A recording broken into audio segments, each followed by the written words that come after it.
Hi everyone, in this video, I will explain to you how to create an ebook lead management with Designer. First is to sign up and access Designer. If you don't have an account, create an account and log into Designer. And then start a new project. Click on the Create New Project on the dashboard to begin.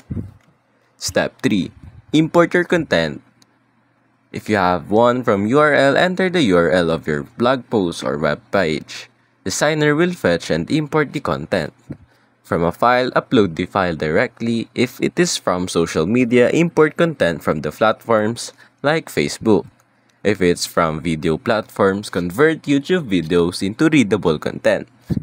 Step 4. Choose template.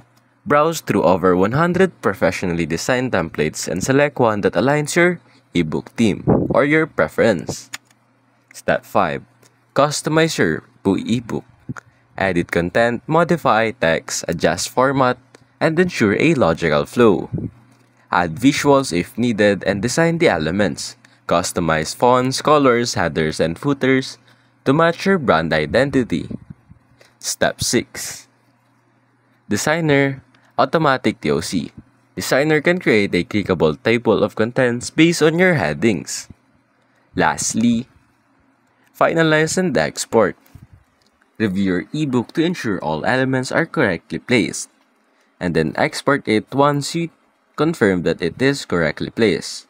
Export your ebook in formats like PDF, EPUB, or MOBI. And that's basically it.